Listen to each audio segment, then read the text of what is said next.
家好，歡迎返到嚟日常研究部。隨住近年越嚟越多人開始養貓，特別係連當你行入寵物店睇貓嘅時候，店員可能都會同你講，佢哋冇狗咁嘈，好易養又唔使帶出街，依家好流行㗎。但實際情況係，有唔少主人就因為嫌隻貓經常整爛佢啲衫，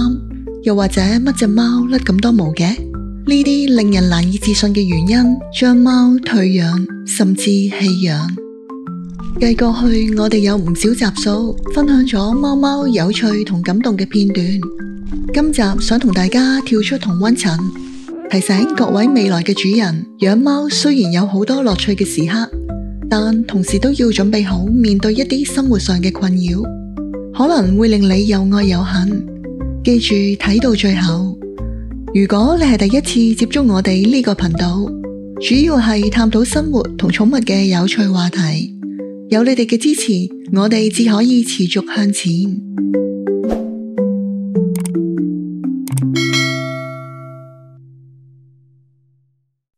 臭味，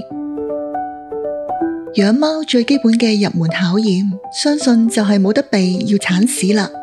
仲要習慣埋佢哋便便嗰陣臭味，呢種氣味可以唔成比例，好快臭到成間屋都係，逼到你冇得唔立即清理。而最崩潰係，有啲貓未必係你想象中咁企理㗎。磨合期間，佢哋可能會踩到成屋都係貓砂，地下會發現便便嘅痕跡，又或者隨後直接跳上你張床。仲未計，佢哋可能喺你唔留意嘅地方，甚至你啲衫度用尿液嚟標記地盤。去到佢哋老咗嘅時候，可能會越嚟越糊塗，關節都退化啦。你要接受佢哋隨地大小二便嘅事實。貓毛，首先你要檢查下自己對貓毛，亦即係黐住貓毛嘅口水有冇敏感。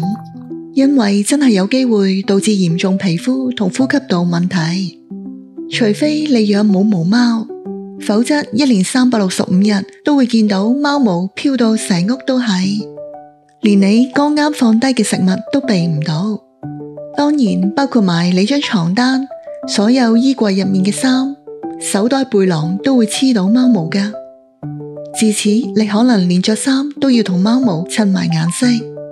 例如養黑貓就避免着白色衫，養白貓就少啲着深色衫咁。又或者每次出門都要拎個除塵碌出嚟碌下。如果你平時好憎吸塵或者打掃，又冇人幫你嘅話，咁可能就要做好搬屋嘅準備啊。欠睡，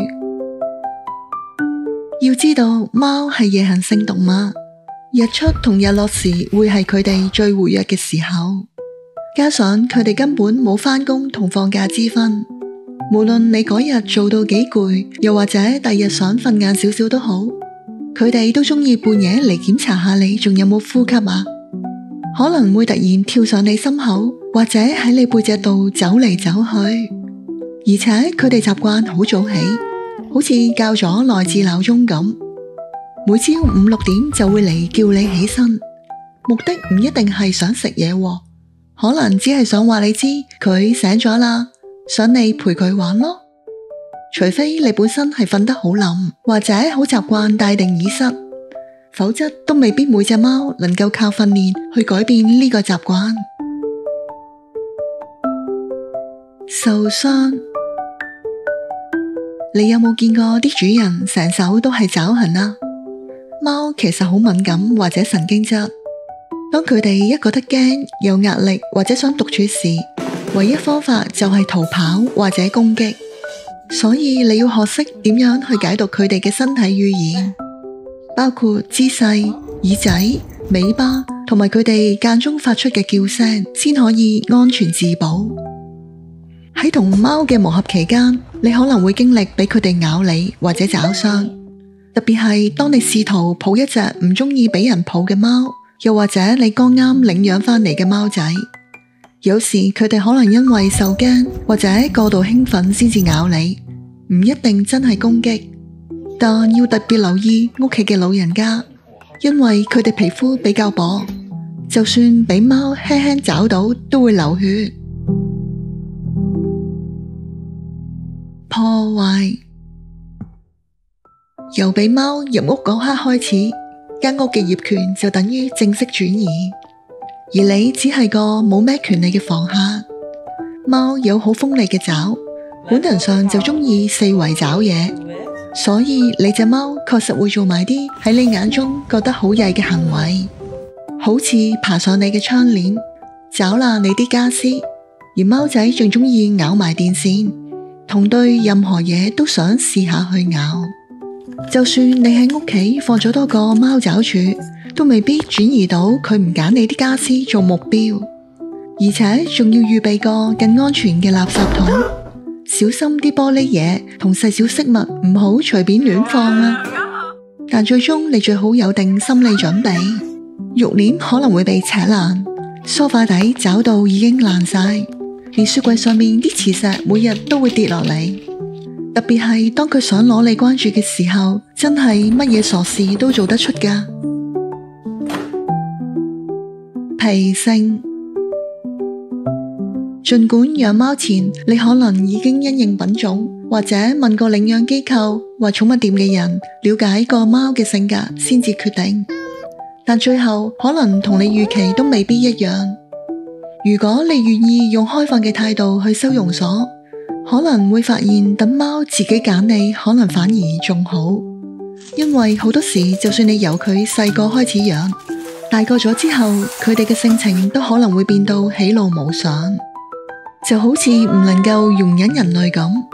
又或者喺絕育前睇落好獨立，但絕育之後可能會變到好黐人。要留意寵物嘅性情係會隨住環境同時間而改變。好似有啲貓會好樂意同任何人社交，有啲就完全相反，有啲到年紀大咗會變得好暴躁，仲容易因為啲突發事情而成日搞到好唔開心。束縛，大多數情況下，如果你係獨居，你會發現其實唔可以將貓獨留喺屋企太耐。佢哋始終會想黐住你，需要你嘅關注，即使表面上睇落好似冇乜所謂。此外，你仲要時刻留意佢哋嘅健康狀況，有時仲要改變屋企嘅佈置同個人活動空間去適應佢哋。簡單講，你要確保屋企環境以隻貓嘅安全同需求為先，因為佢哋唔中意有太多變動。同時，你嘅個人活動空間都會受到限制，咁即係話你可能要避免搬屋、去旅行或者去遠啲嘅地方，而每日嘅行程都要按貓嘅習慣嚟安排，特別係餵食同收工返屋企嘅時間，避免佢哋因為壓力感到不安，影響埋佢哋嘅健康。花費，唔好以為養貓係一種相對平嘅寵物，無論佢可以生存幾耐，都要完全靠你去提供食物、水、衛生設施、醫療費同埋娛樂，加埋其他突發開支，呢啲錢計埋，其實都唔少。如果你諗住到時淨係餵啲最平嘅嘢俾佢食，最尾可能要俾仲多錢去睇獸醫，又或者當佢健康有特殊需要，買糧、買保健品等可能使費仲高，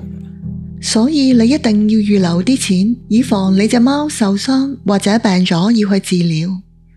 仲要確保你有足夠嘅經濟能力，至少養到佢15年，有時仲會超過成20年啦。而且大部分貓到老年都好易有腎病，或者因為年紀大要成日覆診，冇得可以話淨係計住最基本開支。衰老，睇住寵物變老係好難過嘅事。你可能會喺某一日突然發現你隻貓出現明顯衰老嘅現象，大多數時間見佢都淨係喺度瞓覺，毛色變淡，冇晒光澤，關節同視力都差咗好多。除咗老年貓容易出現腎病之外，牙齒衰退都係一大問題。而且老年貓做麻醉手術嘅風險更大。行為上佢以前可能好活躍，但依家佢喺梳化或者床度跳落嚟時都會好僵硬，更加唔會隨便跳上你大髀瞓覺。而佢亦都冇再咁勤力，成日打理自己嘅毛髮，甚至有時會失禁。喺呢個階段，你要付出更多時間陪伴，同主動滿足佢隨住年紀變化嘅需要，盡量保持佢嘅生活質素同自信心。因為你越早適應呢啲變化，佢嘅壽命就可能越長。